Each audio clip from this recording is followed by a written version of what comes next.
రైతు పక్షపాతి మాజీ ముఖ్యమంత్రి వర్యులు జగనన్న ఆదేశం మేరకు అన్నదాతకు అండగా అనే ర్యాలీని ప్రతి ఒక్క జిల్లాలో కూడా చేపట్టినాము. ప్రతి జిల్లాలో కూడా ప్రతి రైతు కూడా స్వచ్ఛందంగా బయటకు వస్తున్నారు. ఎందుకంటే గతంలో జగన్మోహన్ రెడ్డి గారు చేసిన పాలన చూసినారు. ఇప్పుడు కూటమి ప్రభుత్వం ఏదైతే ఉందో కేవలం మాటకి మాత్రం పరిమితంగా ఉన్నారు. వాళ్ళు ఎక్కడ కూడా రైతుల్ని ఆదుకునే కార్యక్రమం వాళ్ళు చేయలేదు. గతంలో క్యాలెండర్తో పాటు జగన్మోహన్ రెడ్డి గారు పని చేస్తూ రైతు భరోసాని కల్పించినారు. ఈరోజు 20,000 ఇస్తానన్న చంద్రబాబు నాయుడు గారు పెట్టుబడి కింద ఇంతవరకు కూడా ఇవ్వలేదు. రైతులంటే చాలా ఇబ్బంది పడుతున్నారు. ఏ పంట నష్టమవుతుందో ఆ పంటకే మనం నష్టపరిహారం ఇచ్చినాము. ఈరోజు ఈ ఒక ప్రభుత్వంలో పవన్ కళ్యాణ్ గారు, బీజేపీ, అదేవిధంగా చంద్రబాబు నాయుడు గారు ఎలక్షన్కు ముందు ఊరూరున డబ్బా కొట్టుకొని వచ్చినారు రైతులకు మంచిది చేస్తామని. అయితే ఈరోజు ఏ రైతు ఏ పంట అయితే పండినాడో దానికి గిట్టుబాటు ధర లేక దళారులు, అదేవిధంగా బ్రోకర్లు ఏ ఒక రేటు పలుకుతున్నారో ఆ రేటుకి వాళ్ళు ఇచ్చేసి వస్తున్నారు. చాలా దయనీయంగా పరిస్థితి ఉంది ఈరోజు రైతుల పరిస్థితి. ప్రతి నియోజకవర్గం నుంచి స్వచ్ఛందంగా రైతు కథలొచ్చి మాకు న్యాయం చేయండి అనే విధంగా ప్రతి రైతు కూడా పాల్గొన్నారు.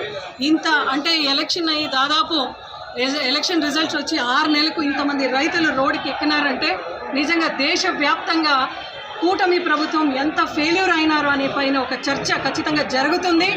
దాన్ని చూపెట్టే దాంట్లో ఈరోజు రైతుల సమస్యని బయట పెట్టే దాంట్లో వైఎస్ఆర్సీపీ ప్రభుత్వం, వైఎస్ఆర్సీపీ పార్టీ ప్రభుత్వం పైన ఏదైతే ర్యాలీ చేసినామో చాలా సక్సెస్ఫుల్గా జరిగింది.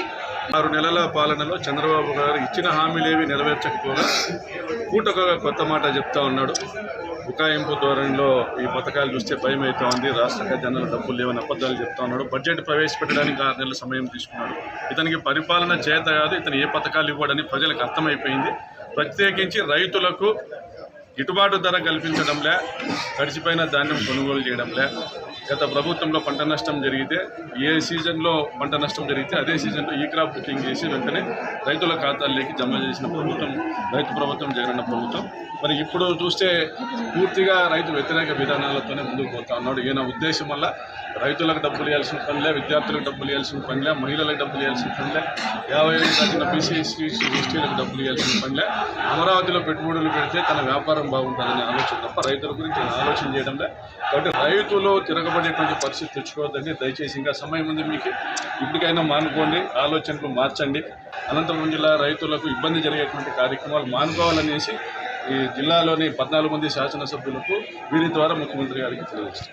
గౌరవ ముఖ్యమంత్రి చంద్రబాబు నాయుడు గారు ఎన్నికల సమయంలో ఏదైతే హామీ ఇచ్చారో రైతన్నకు తోడుగా అని చెప్పేసి 20,000 రూపాయలు ప్రతి సంవత్సరం రైతులకు సాయం అందిస్తామని, పెట్టుబడి సాయం ఇస్తామని చెప్పినటువంటి చంద్రబాబు నాయుడు గారు ఈరోజు కూటమి ప్రభుత్వం ఏర్పడి దాదాపు 6 నెలలు కావస్తున్న సందర్భంలో ఖరీఫ్ సీజన్ అయిపోయి రబీ సీజన్ ఎంటర్ అవుతున్న సమయంలో ఇప్పటి వరకు రైతుల గురించి ఆలోచించినటువంటి చంద్రబాబు నాయుడు గారు దయచేసి మీరు ఒక్కటే